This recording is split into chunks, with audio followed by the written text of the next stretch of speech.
Good afternoon, everybody. We'll call to order the special board meeting of the SCV GSA Board of Directors. Mr. Martin, would you mind leading us in the Pledge of Allegiance today, sir? Would be my honor. Thank you. Would you please stand, place your hand over your heart, and join me? Ready? Begin. I pledge allegiance to the flag of the United States of America and to the republic for which it stands, one nation, under God, indivisible, with liberty and justice for all.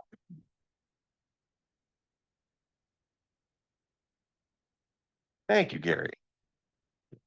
Okay, the procedures for today's meeting are as follows. Bill wanted me to do a refresher here, so I'm here to help out. I'll introduce each agenda item. Our staff here will present. We will ask for public comments and then discussion and question for members. Once concluded, I'll ask the board for a motion and a second, and after any further discussion, the board secretary will call the roll.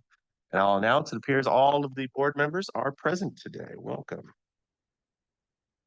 Okay, with that, we'll move on to item 1.3, public comment. Members of the public may comment as to items within the subject matter jurisdiction of the agency that are not on the agenda at this time. We ask that members of the public wishing to comment on items that are listed on the agenda to do so at the time is considered. Madam Secretary, are there any public items not covered in the agenda today? There is none. Okay, very good. With that, we'll move forward to item 1.40 of the agenda. Board, are there any changes, additions, or modifications to the agenda? Seeing none, the agenda is approved. We're humming right along. Nice. Okay, moving on to consent calendar item 2.1. I will ask any public comment and board discussion and motion regarding approval of consent for 2.1 for the minutes. Madam Secretary. There's no public comment? Thank you, Madam Secretary. Board?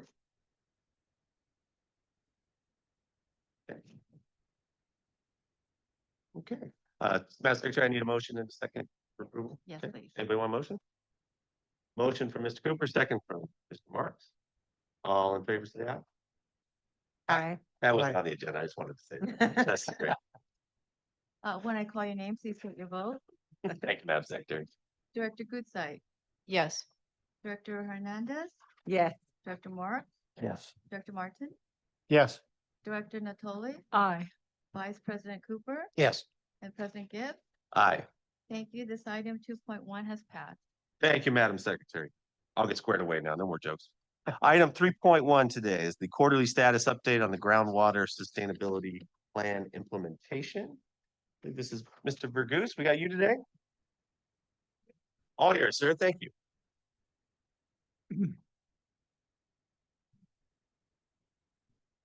All right. Good afternoon, and let's get into this. Make sure I know which way is up on this. Okay.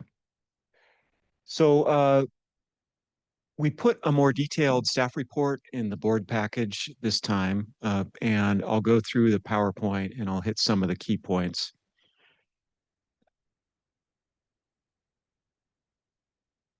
And Uni, I'm remembering again that there's a delay on this. The bats. Those are a reminder. I have a slide in here, a Halloween themed slide, which I hope you enjoy. Yes, I know. Well, you know, I'm kind of like the Joe Friday presenter usually when I'm here, you know, just the facts. But today we're going to have a little fun. So there'll be a surprise slide. And we've tested it carefully in-house. So, okay, let's get going. So I do first have a question, Mr. President. Correct. Mr. Viergoets, does that mean that that slide is of an area that is a Halloween dependent ecosystem?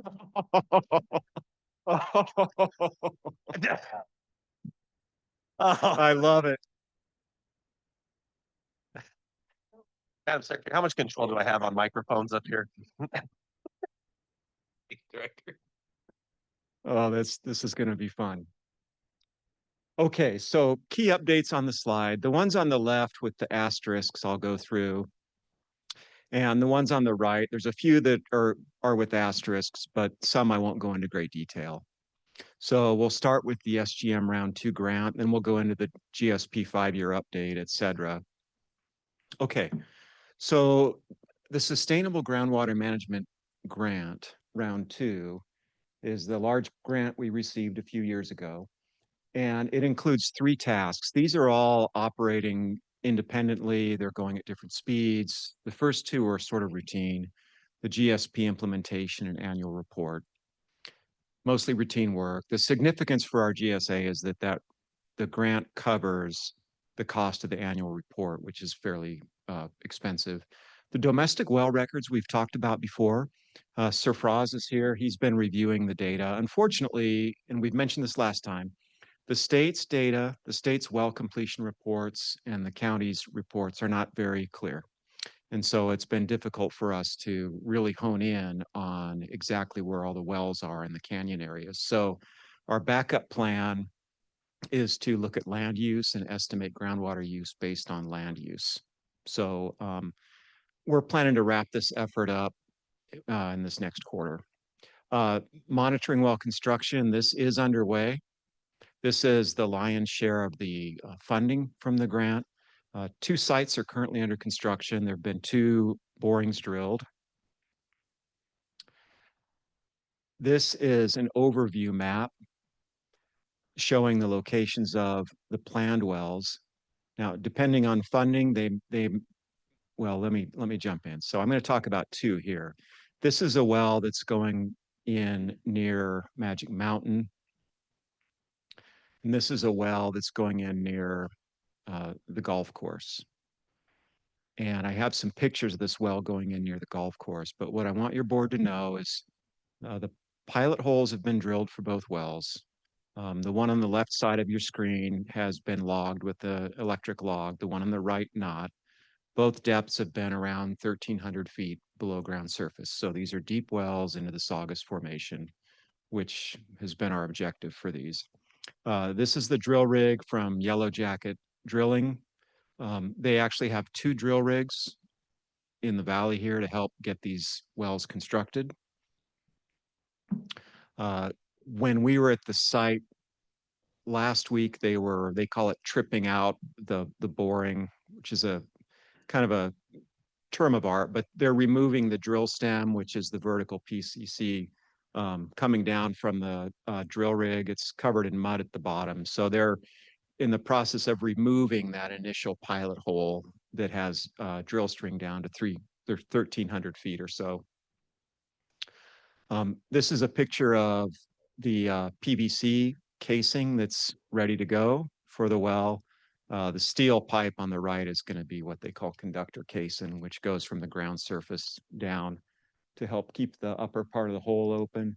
Here's a zoomed in picture of the well casing. You know, notice it's covered, and you can see the screen casing there too.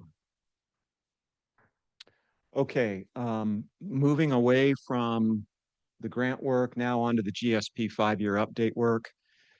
Under the contracting budget and schedule, we are clarifying scope of work and budget with our consultant. That's imminent. We had discussions last week on that. We do plan to utilize the board-approved contingency. The costs are a little higher than we developed, but we still see that it's within our contingency. Part of the increased cost is additional detail for what DWR calls the planned evaluation. That's what we've been calling our 5-year update. But in plain English, the GSP update is going to have to be a little bit more detailed than what we wanted. And we're also adding in an optional 5th workshop or presentation. And we've also compressed the workshop timing a little bit. I'll show you a graphic here in a minute. And I don't know who on the team brought this up, but if your board isn't aware of it, we'll be having some more frequent board meetings. Exactly when those will begin is to be determined. But just like with GSP approval the first time, your board was engaged a little bit more frequently than quarterly. The updates to the 3D hydrogeologic conceptual model have been completed. And we also are getting in sync with DWR terminology.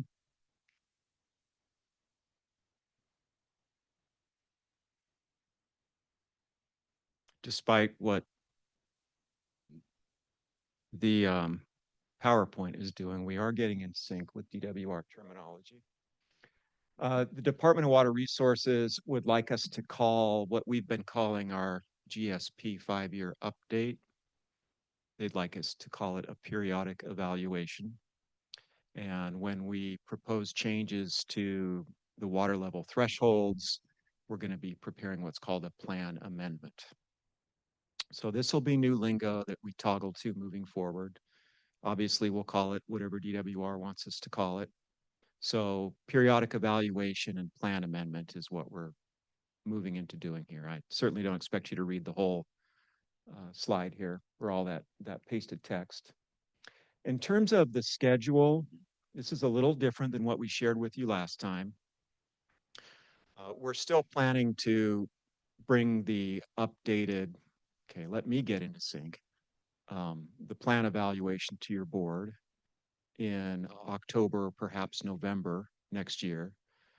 A couple things that have changed in this on the overall workshop schedule. You can see now we are doing the groundwater, the groundwater quality workshop sort of in between the opening workshop, which is why is the preliminary evaluation required? And the other workshop called the chronic lowering of groundwater levels. Just a little bit of compression in the schedule. It's not a big deal, but it's different than what we showed you last time. Also, you see down at the bottom, this is a fifth. It could be a workshop. It could be a presentation to your board, similar to what we did when your board considered adoption of the GSP in January 2022. We hadn't programmed for that, but this would be a fifth item where the updated plan would be presented. That could come before your board is asked to adopt it, or it could come closer to when your board is asked to adopt it. So that will be worked out. But those are some of the key changes in the schedule from last time. There's a star at the top, which is when the updated groundwater flow model is planned for being up and running as well.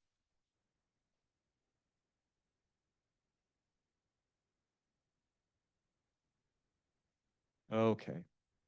Moving on from the plan evaluation to the work done with the hydrogeologic conceptual model. That model update's been complete. There's a lot of text on your screen here. I'm not going to read through it. But a ton of work was collected and reviewed. You know, Sir Fraz has talked to your board about the geophysical survey. We've reviewed existing logs and we reviewed new logs. We've adjusted the depth of the Saugus Formation, the thickness of alluvium. We've added about 180,000 linear feet of previously unpublished geologic sections into the model. We've also added other details in the model. We've added in the Santa Clarita Aquifer Zone. This is an aquifer zone. It's an older concept that was started back when Richard Slade was doing some of the groundbreaking work in the late 90s, early 2000s. The Santa Clarita Aquifer Zone is essentially the minimum depth we would want to drill if we want to have a productive Saugus aquifer well. We've also added in data from the from Caltrans, from Whitaker. We found some interesting information when we were reviewing data, including old borings near Interstate 5 in the Santa Clara River that found relatively shallow confined aquifer conditions, even artesian conditions at one point. We've also, in talking with the sanitation district, they have a well on their property that may be artesian. They have very high groundwater up near the old road, and they actually dewater that to keep the water out of their works, out of their equipment. So there's a lot of water down there. Some of it's confined. We also added in geologic information from the Whitaker Bermite investigation. So dating back decades, there was a large amount of work done on the Whitaker Bermite property that produced a number of geologic cross sections and maps. So we cast a very wide net, and we've added that information in. We didn't add it in blindly. We reviewed it, but there's a lot of information out there. This is a graphic from our groundwater sustainability plan. I put this in here just as an example. So this is from our groundwater sustainability plan. You can see the upper Saugus Formation is that top sort of yellowish area. Below that is the Sunshine Ranch member, and then below that is Pico. So this work that we've done has refined the depth of the Saugus Formation. It's also refined the bedding within the Saugus Formation. So most of this graphic shows a yellow, highly granular material. And then there's interspersed in that clay zones, lower permeability zones.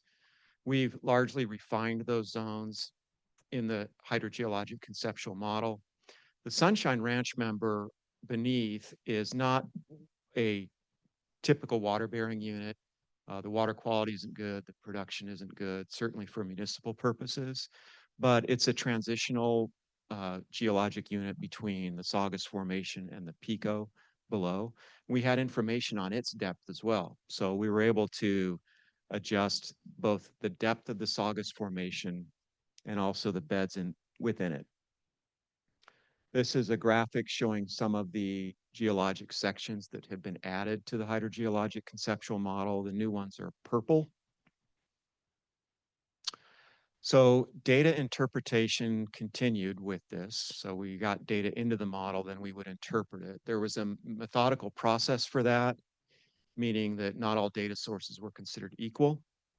So in some cases, we would prioritize data from one stream of data over another because it made sense, it was better. So previously collected data was input. So this model is large, at least in terms of virtual space. And one of the things that is needed in a model like this, when we adjust one area of the model, it can have a domino effect on nearby areas. And so any adjustment of one boring or a couple borings in part of the basin could result in us adjusting things further away laterally to make sure that the geology still makes sense. So a lot of teamwork, a lot of back and forth and iteration. Some of the notable updates, I've mentioned these. The total depth of the Saugus Formation was updated. The thickness of alluvium was updated. We've added the Santa Clarita Aquifer Zone, and the base of the Saugus Formation has been clarified. We've updated the hydrostratigraphic units. This was an important effort. I've got an asterisk here because I want to make sure that I mention, even though we have geologic units that are well defined on the Whitaker Bermite property, we're able to see similar units half a mile or a mile away in other borings. Similar depths, similar thicknesses. So this is good. We don't know for sure that it's exactly the same bed, but having this information really helps us improve the model. I guess my point that I want to make is if we see a thick sand bed on the Whitaker property, and it looks like there's a thick sand bed that's similar a mile or so away, it doesn't necessarily mean it's the same bed, but it does mean that we have control on the lithology over there. North of the San Gabriel Fault, we evaluated the boring logs there too, and we established some hydrostratigraphic units there. This is important because it helps us understand the shape of that geologic deposit, even though it's not a clear target for groundwater withdrawal at this point. We've included the confining layer discovered or observed at I-5. And also with the help from our partners at the Sanitation District, we were able to clarify the geophysical survey along the river to include what we expected because the survey looked odd. It looked like buried utilities that created these weird signals in the geophysical survey. We were able to confirm that some of those are in fact buried pipelines, but we needed the Sanitation District to confirm those for us. These are just some examples of changes that were made.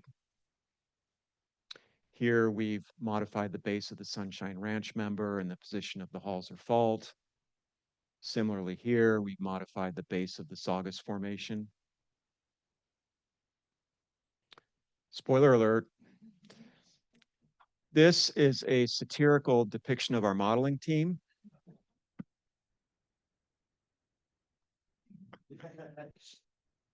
That was one of our interns. He's no longer with us. Who knows what movie that's from? Yep. Yep. Okay, so next steps with the hydrogeologic model. The groundwater flow model team is going to be incorporating the model layering into the numerical flow model. So aquifer depths, thicknesses, distribution, etc. This groundwater flow model will be important for the DWR subsidence discussion. We'll use the hydrogeologic conceptual model as a communication tool in the workshops. And as you know, we've got these deep wells that are being installed right now.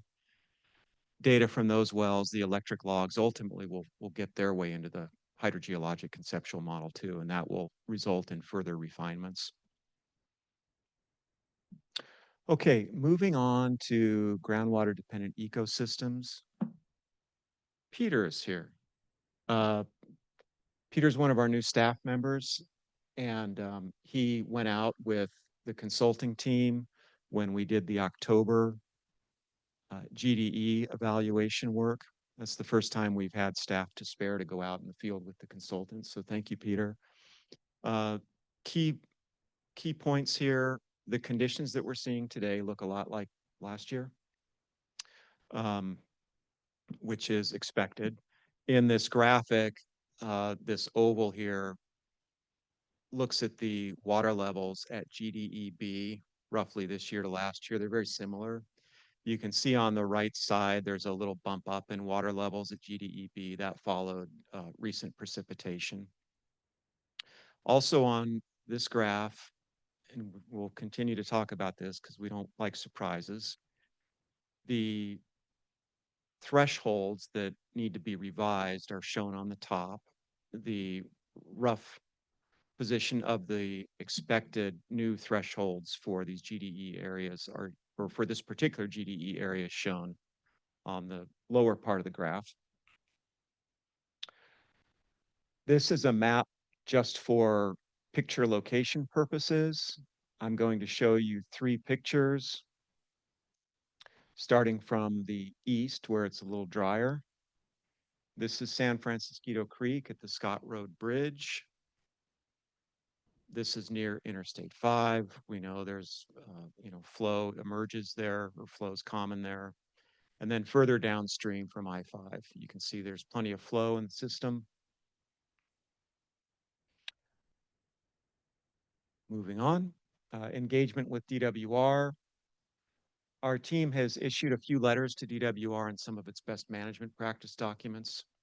We want to know what DWR is thinking and whether or not it makes sense for what we're doing in the basin. So we've issued some comment letters. One was related to their document on interconnected surface water. That was actually a 3-part report. And we provided comments that were similar to other GSA comments about things that are important to us. For example, in our basin, there are a lot of things that can move the needle for the interconnected surface water, such as hydrology, weather, rainfall, other than just pumping. And we wanted DWR to know that that's important as well. On the land subsidence BMP, it has a suggestion that if there was no past subsidence or new subsidence, that the threshold for land subsidence should be 0 subsidence. That appears to be stricter than the GSP regulations, and we commented on that. Our groundwater sustainability plan describes that we haven't had evidence of subsidence, but that some subsidence would be allowed as long as it didn't create an undesirable result. Credit to DWR, they include a number of scenarios for basins to evaluate subsidence. One of them is similar to what we're seeing in this basin. Scenario 2 is for a groundwater basin without an evidence of subsidence, like our basin, where groundwater levels will be lower in the future than they have been in the past. That's what we expect in our basin, primarily with V201 and V205 getting up and running to help control the perchlorate plume. Water levels will be lower in the future here than they have been in the past.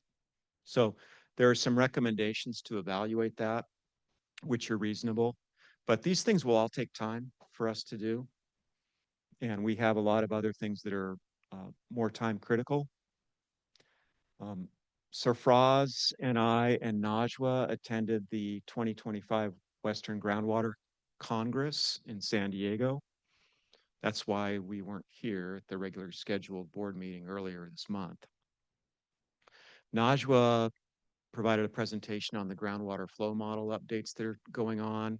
Sarfraz on the geophysical survey, and I provided one on the water quality issue and DWR's recommended corrective action. So those were well received, and we included the abstracts, at least for the work Sarfraz and I presented, in the board package.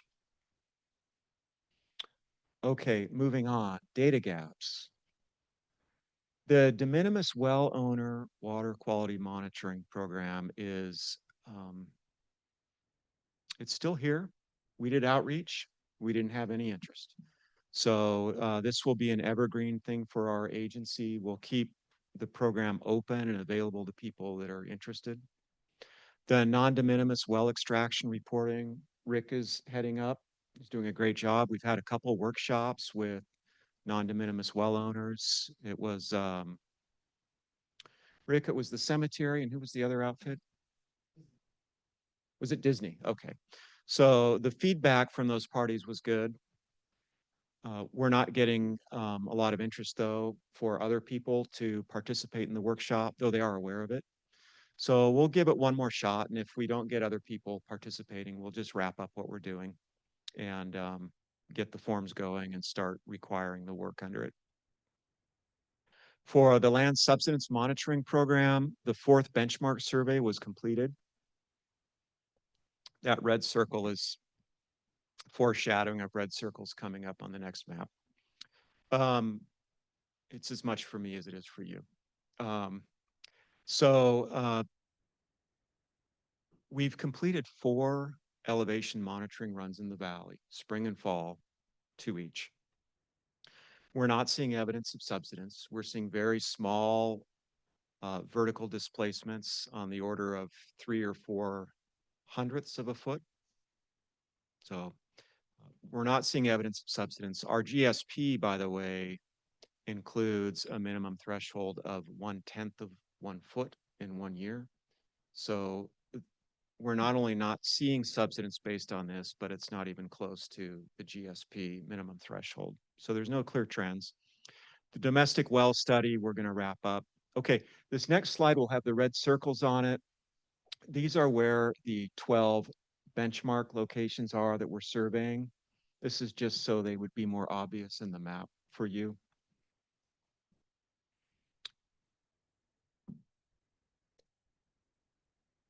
So overall, this is the map that we provide in the GSP annual report.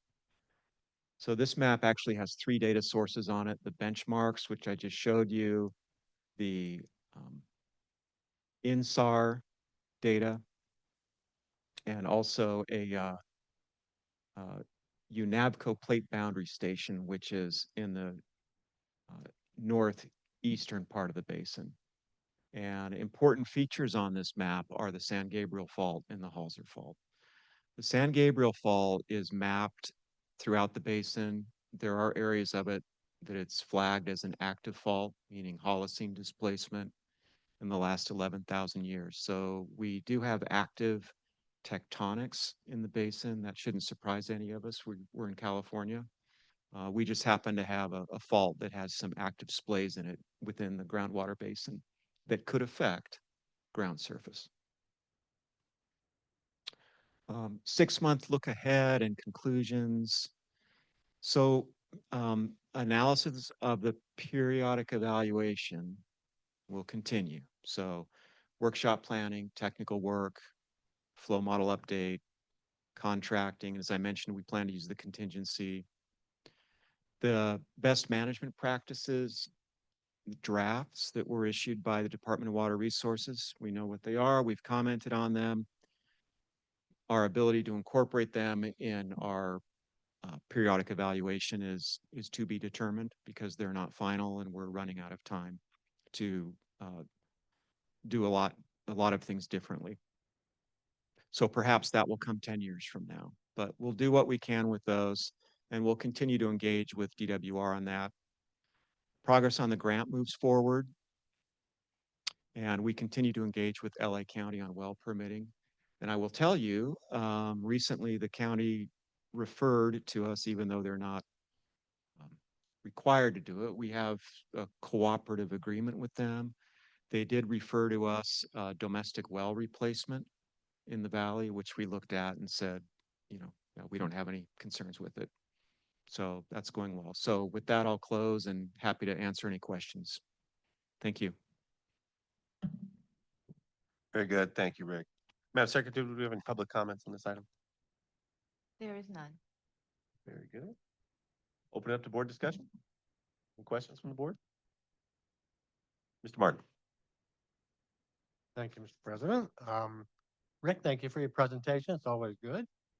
You did mention that you reported to DWR the lack of county and state well information. And you did say what we were doing using extraction data based on land use. But you didn't say what DWR's response was to you reporting to them that we have a lack of county and state well data. Was there any response at all? Yeah, that's a great question. So the first part, yes, we had a discussion with DWR, including their team that operates their well record database, which is a great database. And we talked to them about some of the concerns we have with the local data. They were aware of it. And they said that, yep, we see that. And all counties have different levels of detail that they prepare in these reports that the Department of Water Resources receive. And sometimes they're not very detailed. Why they don't flip that around and right the ship, I don't know. I think it's just something that goes very slowly with them. But they were not surprised, Director Martin. And in terms of the slight, well, it's not slight, we're taking an alternative approach with this grant-funded work. You know, ultimately our goal is to better understand the groundwater use in the canyon areas. So we're taking this approach looking at land use. I think that'll be good enough for what DWR needs. Okay. So they haven't imposed any additional requirements on our team to fill in for what the state and county's not providing. No, they haven't. Okay, thank you. Yeah, thank you, Director. Director Marks, did you have a question? And following on Director Martin's thoughts on the canyon area, you mentioned that there's no interest on our water quality testing program. Any feedback from DWR potentially mandating us to go out and do independent testing? Or Not yet, but that's a good point. And where it could pose, where this issue that you're raising would come up is if they review or when they review our plan evaluation, if they see that we haven't been successful gaining the volunteer monitoring, they might ask us to work harder to get at it. I think for our point, when we're working on the plan evaluation before we submit it, I think having a couple meetings with DWR just to make sure that they know some of these more complex issues ahead of time is smart, including the water quality management zones that we're thinking about. okay, thank you. One additional question, talked about your meetings with Disney and others and the non-de minimis wells. Could you provide kind of an overview of what you're discussing with them and curious if you have a perspective as to why 5.2 participate in this process, them being the largest non-de minimis well holder. So on the 5-point question, I'm not going to read too much into it. It might just be that they're busy. They are aware of it.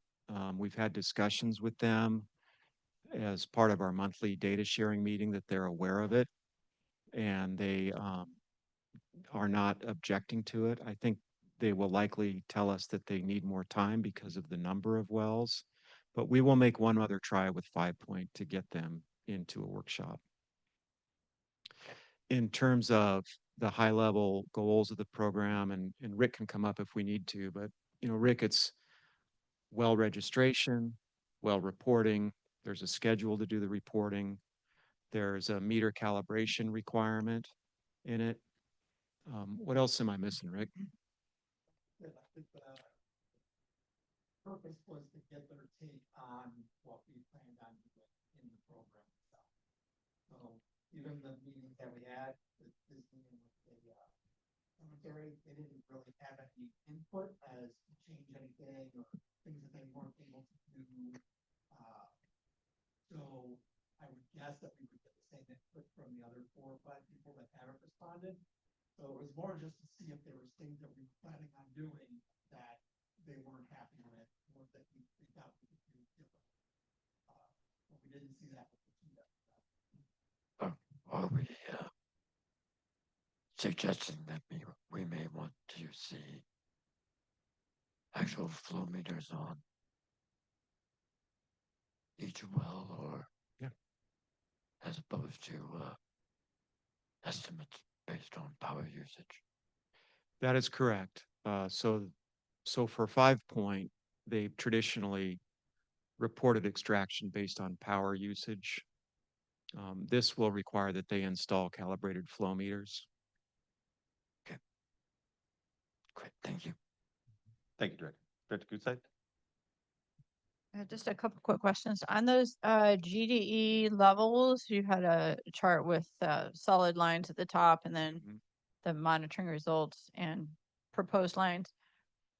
Remind me what is going on there. We think the levels are too high. Is that correct? I'm always looking at feet below ground surface versus, elevation. It confuses me. So we're dropping the levels because our current water is above, our current level is fine, and we don't think we need the trigger levels higher than where the water is now. Is that correct interpretation of that chart? Right. The trigger levels are too high right Yeah. now. So, Thanks, Uni. Can you back up to that slide with the graph on it? there it we is. go. Yeah, Okay. So, Trigger levels are too high. so the trigger levels are up here.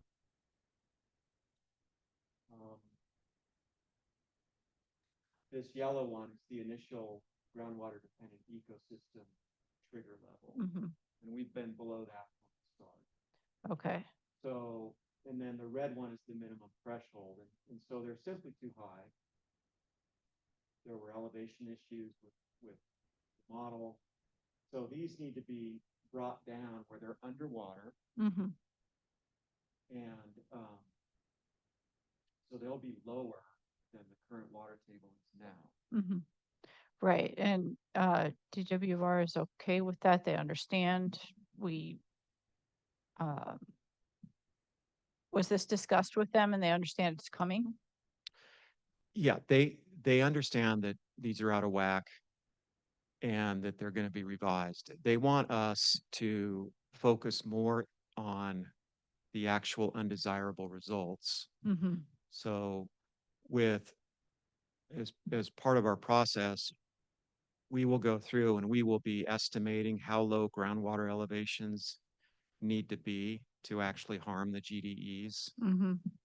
And, but this is where the last generation of the flow model suggests they would go. Okay. Okay. And when you say they want us to focus on undesirable results, they're like talking about physical surveys and things like that rather than elevation. Not exactly. Oh, They ideally, they would want them to say, they wouldn't want us to say that we understand with a great deal of clarity how low groundwater needs to be in these GDE areas to cause an undesirable result. mm. Which So that, probably ultimately has to be tied to a physical therapy survey. Yeah. yeah, there'll be checking. Clearly, we know that the habitat is in good shape. Mm-hmm. And so I see it as two things. We'll establish an updated minimum threshold or GDE trigger in here based on our best professional judgment, but we'll also need to monitor Mm-hmm. habitat. Yep. Mhm. Okay. All right. And then I liked your letter on the land subsidence that you wrote back to them. It is interesting that you don't have any subsidence. They want to see it stay at 0, and we're asking for a little more flexibility. Well, suggesting more flexibility is warranted. Um, they had some other comments, if I remember, too, about clay lenses. It's been a while and we don't meet that much, but our thank you for pushing back on that and putting our comments in. Do we see an end in sight with their guidelines so that at some point the plan is done? Or do they keep, somebody laughed, I'm sorry. Is this going to be keeping going? It, it seems like, again, much greater of a project than was originally explained to everyone. We haven't talked with them about that lately, but it's a concern of ours too. We don't want it to, sometimes the perception, like with this subsidence issue, is that they're moving the goalpost. Yes. And at some point, we need to be good enough Mm. and, having a modest level of effort to maintain the plan and the monitoring. Yeah, I would like to hear how we can plan to encourage that, so that it's just not constantly changing and a constant project. I like a moderate level of effort to maintain. Sounds like something that would be good to achieve. I agree. Okay. I agree. And even on the subsidence BMP, one simple thing Rick's view of the world, one simple thing they could have done with that is they could have, because it's pretty strict. Clearly, they've got their eyes on the Central Valley where subsidence is a serious issue. Mm-hmm. They could have taken an approach where they had more flexibility in areas that don't have evidence of subsidence, Mm-hmm. but they didn't do that. Mm-hmm. Yeah. Okay. Well, keep working with them and let us know how it goes. Okay. Let us know if you need us to do anything from our seats. Thank you. Mr. Cooper? Rick, good presentation. Thank you. A lot of good information. Just some simple questions. What do the monitoring wells cost us? That we put in? Draw the ballpark. $500,000, For the maybe 2 of them. more. Yeah. And then your thing shows that the Saugus Aquifer goes down to 5,300 feet below ground level. Based on the logs, I guess, that you got from the oil fields. Mhm. Is there any way to ever sample? Nobody knows what kind of water is down there. And it's been something that we've been uh, curious about for many, many years. Is there any way to sample down to find out the water quality that's down there, whether it's salty, whatever it is?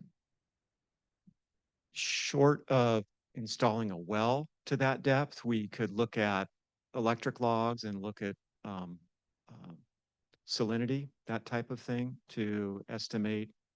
Can they record salinity? I'd have to check with our team at Slade, but I think that can be gotten to, but I don't know for sure. So short of installing a well, our next step would be to look at the e-logs. See if we could One pull. time there was an estimate that there was 3.5 million acre-feet of water down there in the Saugus Aquifer. And nobody knows what it is, what the quality is. So just to make sure I understand, um, I was I was thinking about the Sunshine Ranch member, which is the next area down low that we understand doesn't have good quality water. Are you thinking above that? Yeah, I was thinking the 5,300 on up. Okay. All right.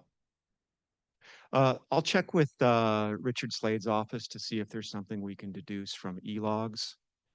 And so, yeah, I hear you.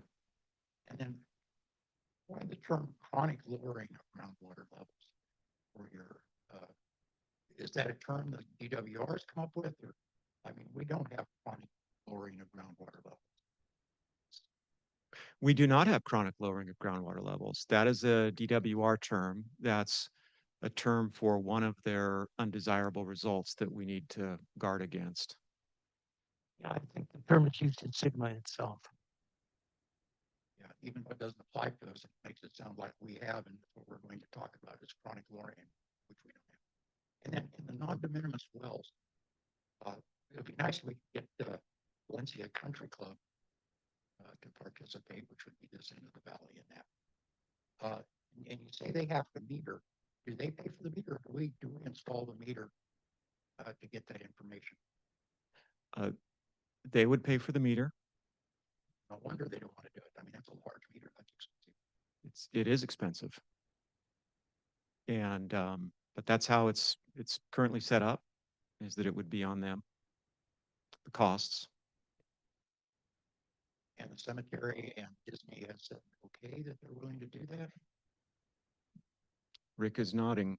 Mm-hmm. Yeah, Disney was doing a new well and they're planning on putting new meter for that and then changing over their other two, three wells. I don't know if Valencia Country Club, if they meter what they allowed over there or not. Rick, have you talked to them?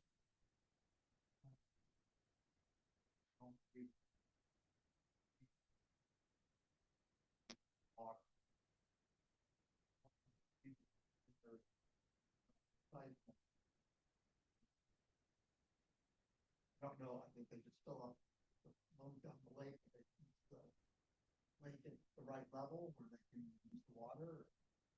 I don't know if they requested that. But they are on our list to have install a flow meter. They're not.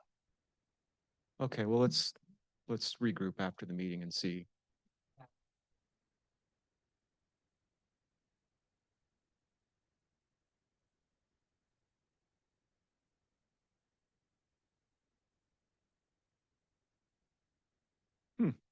Okay. Thank you. Hey, Director Hernandez. Thank you. And thank you for the presentation. Much appreciated. So, I wonder if you could speak more to the plan evaluation and, you mentioned that we're going to take more sort of schedule to complete and how that might impact this board and the discussions we need to have. Maybe it's in alignment also with Director Gutzeit and some of the recommendations and kind of the questions she was asking. Can you share more about how that schedule for the plan evaluation might impact our board? I think it would mean that your board would have more frequent meetings than quarterly until we're through this process, Okay. which will start December. So that's one way that it would affect the board. And so do you have a proposal for that you could provide in terms of, that frequency, or we would just decide on a case by case basis? Yeah, that's a great question. No, I don't have a series of proposed dates yet. I think those dates will sync up with the 4 workshops and this 5th plan presentation workshop. And so we'll communicate those with your board. I think the first workshop, we're targeting December. So it might be feasible to have, if, we wouldn't want a quorum of the board present, but maybe there might be some board members that wanted to attend it. So, Okay, thank you. mhm. Thank you, Director. Director Natoli, bring us home. Thank you, President Gitz. First, I wanted to point out, I was confused on the slide where the text mentioned that we'd start working on the plan November, December, or October, November 25, and then the Gantt chart showed October, November 26. So I think there was a typo, or I'm just remembering incorrectly, but this shows 2026, October, November for coming to the board, but I think earlier on it just said October, November 25. So just something to look at. I have a question for you. First, I want to start with the Whitaker dewatering that you mentioned earlier. I'm curious, where are they dewatering to? They're discharging the water into the Santa Clara River. And there haven't been any issues with what they're discharging into the river? Are they under a regional water quality control board permit for the dewatering? They are. They're under an NPDES permit. We have monthly meetings with them, and they're meeting the NPDES limits. Okay, thank you. Under the data gaps with the de minimis well owners for the water quality monitoring program, how were the 40 people to whom mailers were sent? How were those 40 identified?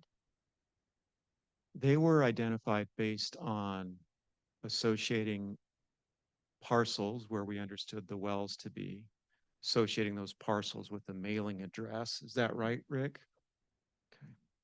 And I'm guessing that there are more than 40 people that we could have sent mailers to. Is that correct? Well, that's correct. There are certainly more than 40 de minimis wells in those canyon areas.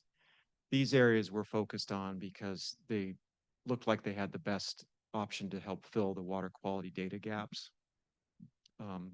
For instance, we reviewed the well construction and some other details, and we thought those would be a good place to start.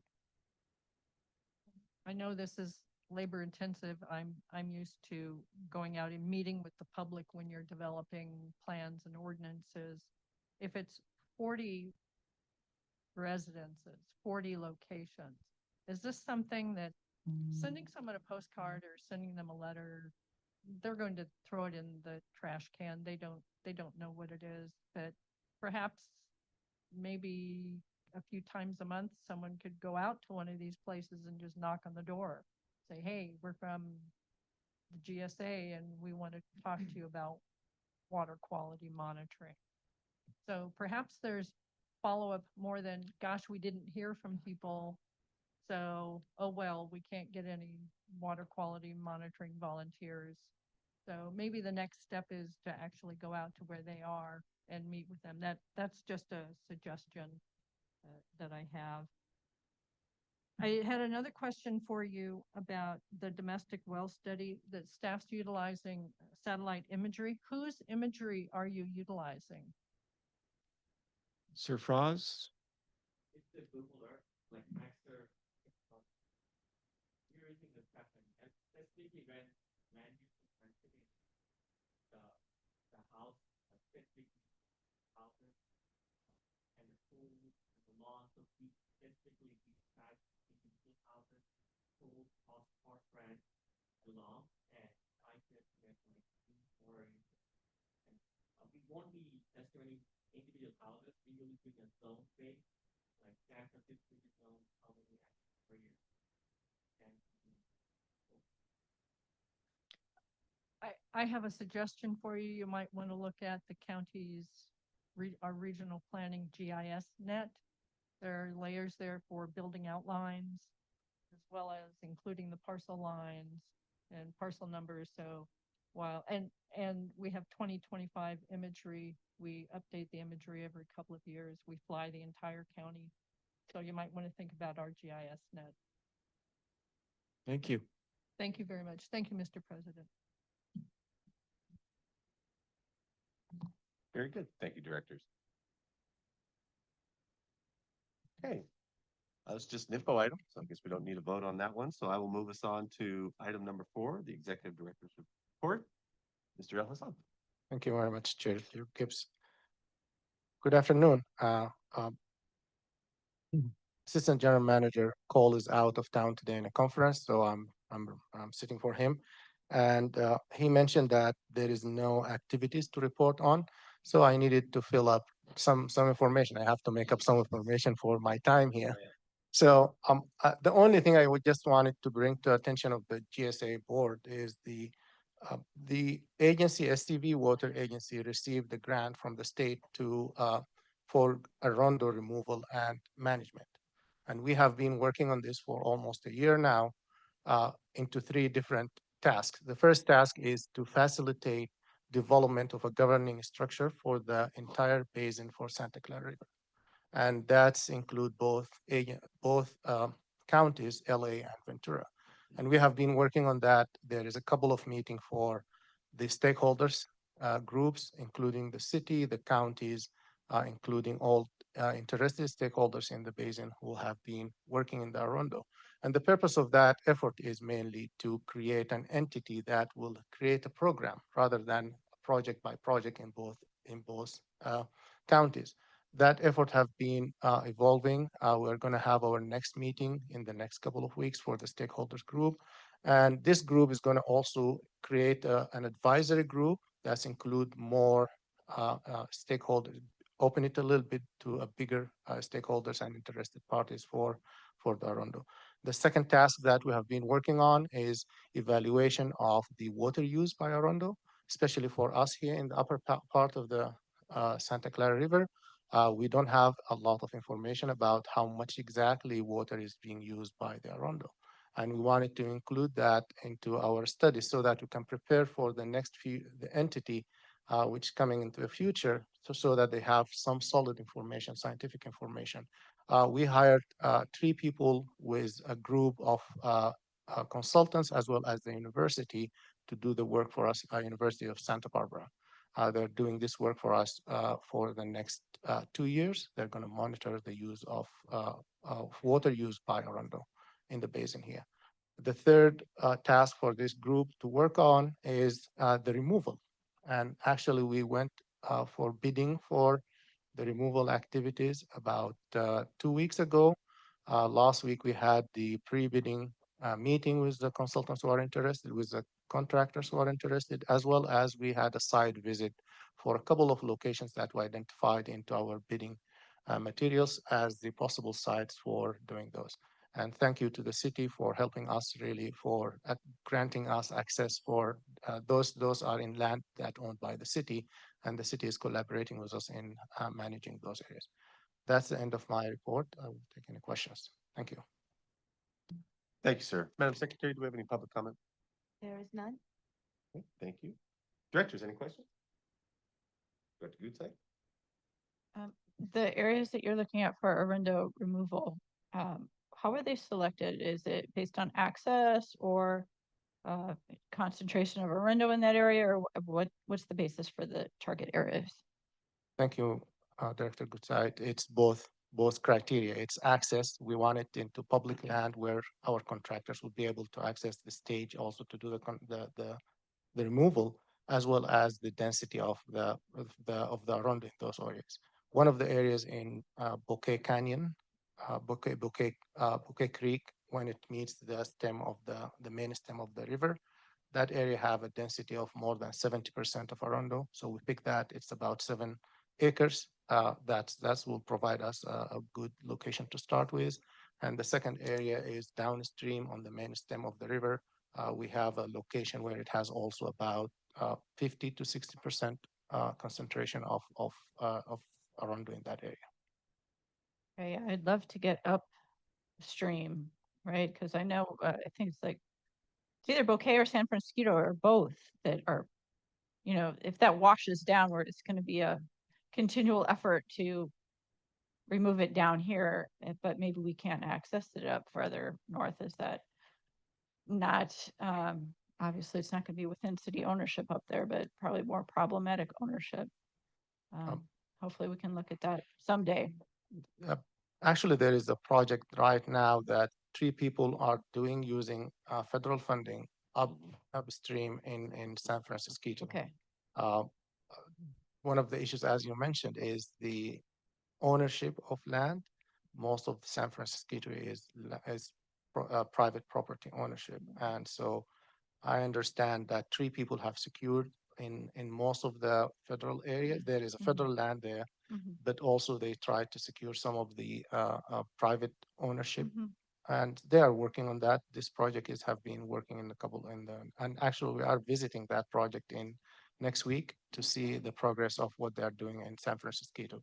We tried to do this part of this project, and because it's funding limitations also, we wanted to do it at Bouquet Creek, and we decided that's one of the areas that we want to start there. And the next area that's available for us because of easy access is downstream in the main stem of the river. Yeah, and I'm sure if there's access, that could push you out, access issues that could push you past the grant deadline. And in addition to that, we have a nesting period in the Okay, river. yeah. That's prevent us from doing anything between February 1st and end of August. Wow. Okay, thank you. Thank you, Greg. Any other questions from the board? Yes, Ms. Martin. I'll be quick, Mr. President. Ali, with regard to water consumption by Arundel or any of the invasive species, isn't there record data to give a general idea on? I mean, we've heard numbers of Santa Clarita, pretty high numbers on an annual basis, but do we have to do new studies to determine the actual water consumption of our Arundel, or is our Arundel any different than anybody else's? There is a lot of studies. Actually, there is some studies done at downstream of Santa Clara River. But there is a difference because of the difference in the localities of some of these, and also the presence of non-native species, the mix of the Arundel non-native species in some of these areas. The study for the evapotranspiration as well as the water use in general, we are trying to understand in our side of the river how much water is used by Arundel, by native species, and by other invasive species, as well as when we remove the Arundel from bare land, how much water is evaporating from that. So we wanted to have a comparison so that we have an understanding of in the future what will be is it worth restoration or not? It's just that's the question we wanted to know at this point, and we wanted to do it because there is some local factors that need to be taken into consideration in this side of the river. Okay. Thanks, Ali. Thanks. Thank you, Director. Okay, seeing no more questions, we'll move on to item number 5. Directors, any requests for future agenda items? No? Okay. Okay. That will take us to our adjournment. We'll adjourn the meeting. Our next regular board meeting will be scheduled for January 5th, 2026. wish you all a very safe Halloween, Thanksgiving, Hanukkah, Christmas, wherever all you find yourselves, and we'll find you all in the new year. Thank you all. We are adjourned. Oh, do I have to check for any more public comments? There is none. Oh, sweet. Not in trouble then. All right. We are adjourned. Thank you.